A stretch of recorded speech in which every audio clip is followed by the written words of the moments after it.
I see this woman all dressed in red, ready to go. Joanne Callahan, thank you so much for introducing us to Joanna Donnelly. We are so excited to hear her share today. And let me tell you a little bit about Joanne Donnelly. I'm not going to need to tell you, you're going to hear it when you hear her speak, that is, she's probably from this beautiful, magical country that we will be going back to. I know it's like, oh, we went and did 2 incredible book launches. Thank you, Joanne, for being the host of that. But Joanne Donnelly is in Ireland, was a broadcaster for over 30 years, spent 20 years in radio. She received the Children's Book of the Year for her The Great Irish Weather book. The thing you may not know about her is that she is a barefoot runner. You know now. And the music that lights this woman up is Purple Rain, Prince, which is incredible. Don't we always go back to listening to Prince? So let's have a conversation, Joanne. Welcome to the 262. Thank you so much, Deb. It's so exciting to be here and to be amongst so many women with the same purpose, the goal to just help other women and support other women. It's great. Thank you so much for having me. Absolutely, absolutely. Well, thanks for being our kickoff speaker. We're going to set the stage today, Joanna. So let's talk about that. We just finished sharing that you spent a few years doing some wonderful things in the world of media. How did your broadcasting career kick off? Yeah, it was a funny thing. I'm actually a mathematician. So I never wanted to be on TV at all. Several years ago, actually 2 decades ago, I started to run a charity. And midway through the charity, there was media interest. Whatever happened at the time, somebody needed us on air. And I asked my partner, do you want to do it? And she said, no, I don't want to do it. So I did it. And whatever way it was cut, because when you don't do live TV, you're handing over the responsibility and the power to whoever is editing. They edited out all references to my partner. And she was quite rightly annoyed with me. And I said, look, I didn't even want to be on TV. If I wanted to be on TV, I'd be standing in front of a blue screen pointing at clouds, because that's what eventually I ended up doing. But it was never an object. I didn't see myself as a child looking to be on TV. It was part of the career that I ended up in. But when it came to it, I loved it. I had a great time. It opened up huge opportunities for me. Opportunities that I would have never even known that I was interested in. You know, when you have visibility and when you're in the media, you have people approach you and ask you, hey, would you like to do this walk that we're doing? Or would you like to be involved in this? And I'm somebody that just says, yeah, I'll give that a go. Absolutely. Sign me up. You want me to climb a mountain? I'll give that a go. Yeah, sign me up. So I've gotten into all sorts of things and all sorts of opportunities miles away from my background of mathematics, thanks to the visibility that comes with being on air. But I think the prime thing is being on TV should be a consequence of being excellent at your role, as opposed to the drive initially. And I think once you become a person that is recognized as an expert at your role, the TV kind of comes along, because you get that recognition. That's a feeding thing. So that's what happened with me. I just became in that right place to be excellent at my role, thankfully. Wow. Well, I love that. I love what you said around, you just say yes. And I think that we talked a lot about that yesterday, and we talk a lot about that in this entrepreneurial journey for those that are entrepreneurs, about saying yes. There's a lot of yes and then figuring it out, or yes and the unforeseen happens. Like you're like, okay, I'm going to do it because no one else wants to do it, or whatever the situation is. You say yes. We don't always know how that's going to turn out. But by nature, it turns out pretty cool. You know, our project is an example of that. That is an example of that. The unforeseen that comes from that. I know we were talking, we've had a couple of conversations, and you said things that were really important to you was about being truthful, all open, and prepared. Can you share a little more about that? Absolutely. So my role, I was a science communicator, a weather forecaster. And in Ireland, you know, we have a really nice climate in Ireland. I call it Goldilocks climate. It's not too hot and not too cold, not too wet, not too dry. It's just right. It makes for great beef. We've got great grass, great dairy. We're world renowned for our dairy. But every now and again, weather can get a little bit dangerous. We get storms coming in off the Atlantic tail ends of hurricanes. We get flooding. We get severe storm impacts around coastal areas. And at times like that, you really need to have a method of communicating with your public that is established in trust. And I think when you really need your audience to trust you, and it's a matter of life and death, that you need them to trust you. In order to establish that trust, it can't come on the day of the incident. It has to be built in advance. And in order to build trust, you need to build a relationship. And I think it's really important to understand your audience and to give some of you to the audience, your true self. It's an exposing situation. You are exposed and you are vulnerable, but exposing yourself and letting your audience know you, your truthful self, establishes a trust that then is the foundation of your ability to communicate in a serious situation. So I know I've received wonderful letters. I have one framed upstairs on my wall from the daughter of a fisherman. She wrote to me after a serious storm where we shut down the ports and we called all the boats in. And she wrote to me, my father is a fisherman and he is safe. My grandfather is a fisherman and he is safe. And still, when I read those words, I get choked up because she thanked me for saving the life of her family, which, okay, it was a little bit too personal, but it was a consequence of the relationship that I had established when I said, this is going to happen. People listened, they stayed home and they stayed safe. So that was really important to me. And that establishment of a truthful self and an open relationship gives that reward where your audience then believes you and engages with what you're saying. That's when you hold their attention. That's gorgeous. Honestly, that piece is just very poetic and engaged, right? What that tells me is that if people were trusting you enough, that when you stood there, because many people could have, someone that came in that didn't have rapport, it could be, someone from the county or the city or federal or what have you, and made that report. We know, we've seen it many times, people like, I got this, you know what I mean? I got that. But that tells me that you had an emotional connection. Trust is an emotional connection, but trust can also be linear. Trust can be, she knows what she's talking about, I believe what she says. But that kind of movement and that kind of result tells me that you were transparent, that you had an emotional relationship and a connection, not only to your work, but obviously to your craft and obviously to the community. So I think that's a major principle for anyone that's looking to make impact in the world, is having people that will listen, but why should they listen to you, right? Yeah, absolutely. Yeah, building that trusting relationship, building that engagement where you have to give too. You can't expect people to engage with you when you're not also engaging back. You have to give. You have to give to get. As simple as that. Yeah. You were talking earlier about how doors open and, you say yes to things like walks or treks or community events. And I think we all probably had a picture of what that is. But then occasionally something comes along where you're like, whoa, I really didn't see that one coming. And you're kind of known for it. People know this. I will let you announce it. Do you know what I'm talking about? Some of the other doors that opened due to being on TV? I think I do. I was in the show Dancing with the Stars, the Ireland version of Dancing with the Stars, and that was possibly the highlight of my life, apart from having my children. I used to watch, I don't know if you're familiar with the show, with the American version. I'm sure it's an international show at this stage, but it all started in England in the ballrooms of a place called Blackpool. It's a small town on the coastal areas of England. And my mom actually went to the ballroom for her honeymoon. God bless her. She took the boat over to Blackpool for her honeymoon to watch the ballroom dancing.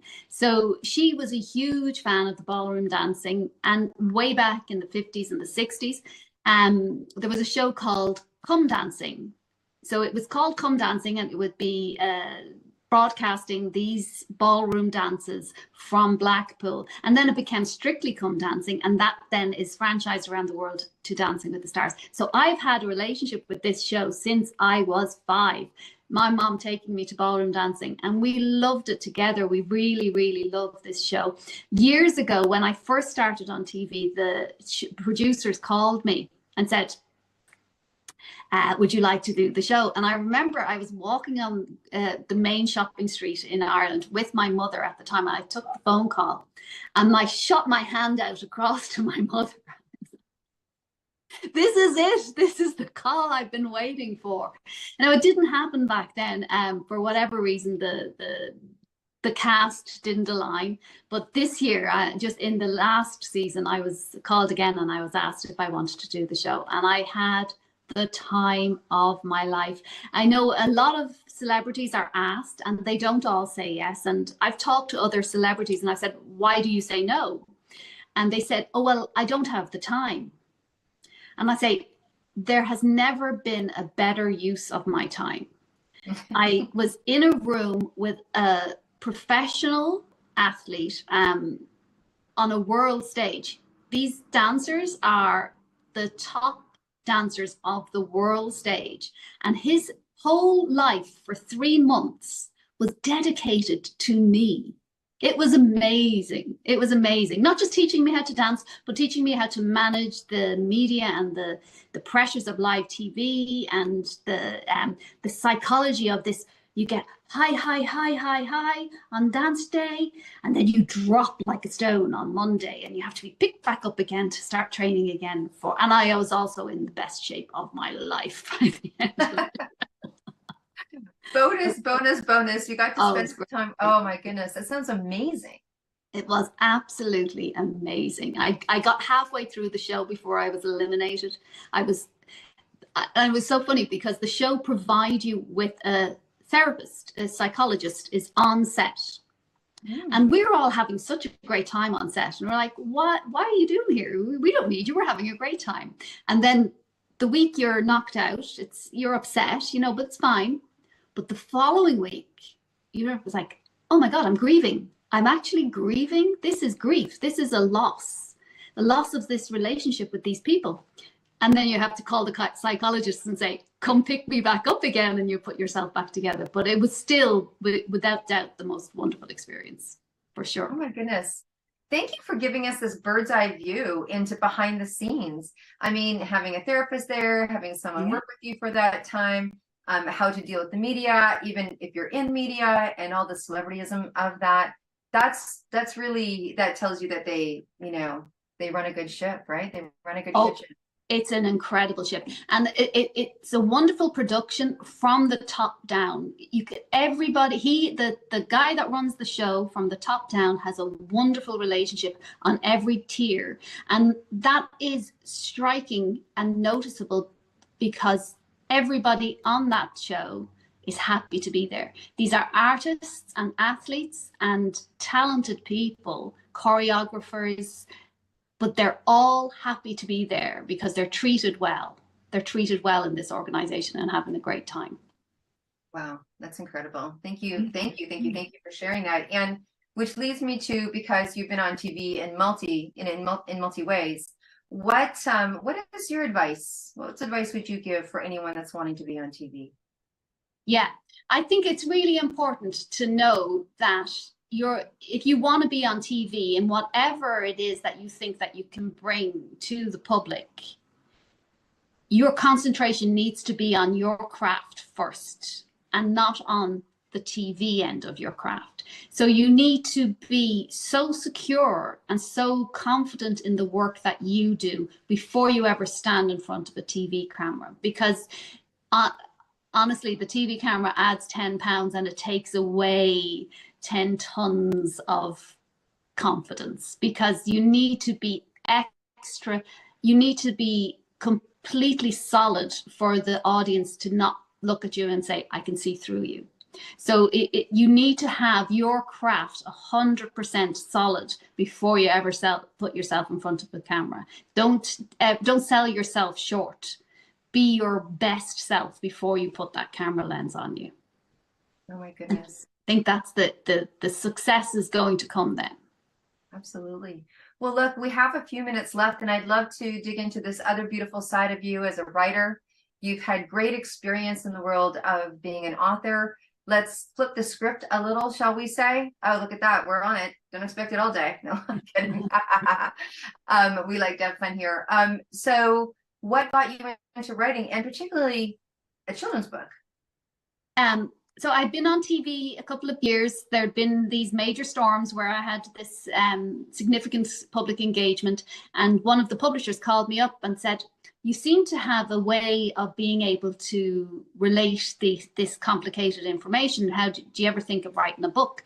And there's a saying, I only came across this saying later in life, or after I'd started to write my book.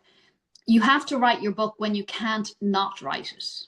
So I had this conversation with my publisher, and she said, are you interested in writing a book? And I immediately started writing it in my head. I immediately had the opening lines. Oh, this is what I want to say. I want to say this. This is important to make. I have to tell them this story. I have to talk about this. And she had asked me if I was interested in writing a book, but then I had to write a chapter and give it to the publisher for them to see if I could actually write it. So I went home and I immediately started writing. And people have asked me then, how long did it take you to write that book? And I said, well, it took 25 years, because it was 25 years of my head and my experiences and my fine-tuning my anecdotes and my fine-tuning my analogies in order to make my story right, and to, you know, you can tell when you're talking to somebody, have I got your attention? Do you understand what I'm saying? There's a little light goes off in their eyes when they've got you. So that 25 years of making those lights go off in people's eyes, and then I put it into my book.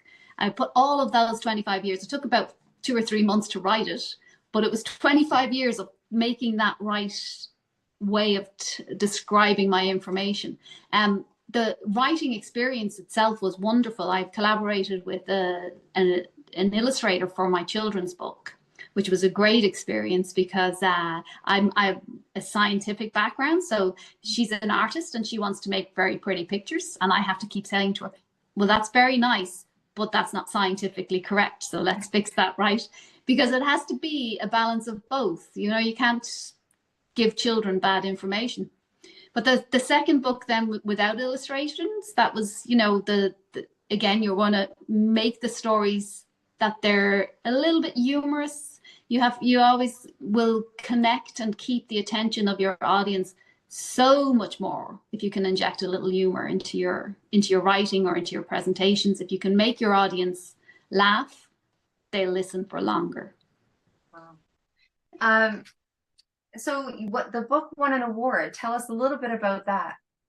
Yeah, and it was the Judges Prize, the Judges Award that it won, which made me even happier, because that, you know, there's a lot of prizes are given out these days, and they are based on a popularity vote. You know, who has the most followers on Instagram? They're going to get the, oh, vote for me in this, and then, you know, whoever has 100,000 followers is going to win. So my book won the Judges Prize of the Children's Book of the Year in 2018. So that made me feel, yeah, it was recognized. It was, the nomination initially is the best reward, because being nominated is genuinely the greatest of the rewards. But it was really heartening to think that the judges read my book. And I didn't know even before it was published. Well, I had it in draft form in my house, and I was visited by an aircraft engineer. So, and this is a children's book, and an aircraft engineer, one of the top guys in aircraft leasing around the world, a really, really successful businessman, was sitting with my book in draft form while we were having an engaging evening.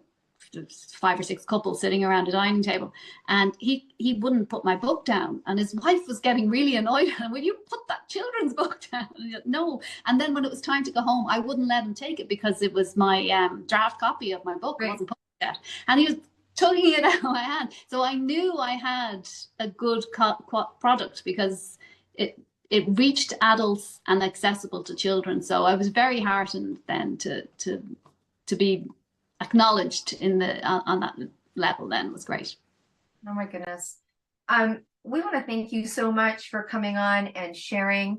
I want to ask you if there's anything that you want to share before we, continue on in this incredible day, about anything of your experience of your life or moments or anything.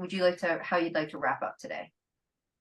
Well, again, it's just been so great to be. Every time I talk to you, Deb, I feel like I've just been in therapy. I've had therapy, and it's been wonderful again to talk to you here today. You definitely know all the right questions to answer, or to ask rather. But the takeaway I'm taking away today is just to be brave, to say yes, to take the steps, and sometimes be brave enough to say that's enough. I'm walking away. That's important too. Mind yourself.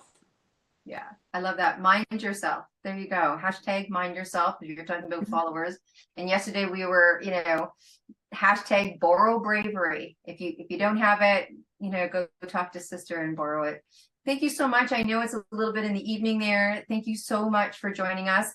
If you'd like, please put whatever information that you want to put into the chat, whether it's a social link or let's go look at this incredible book that this man could not leave your home with, and how we can support. So again, thank you for being here today. And what we do is we show love, we show hands, we show hearts, we do all of that because everyone's muted or else we'd be doing a big shout out. So stay with us as long as you'd like to stay. If you need to go, we appreciate you popping in this morning, and I'm sure it won't be the last time we see you on the stage.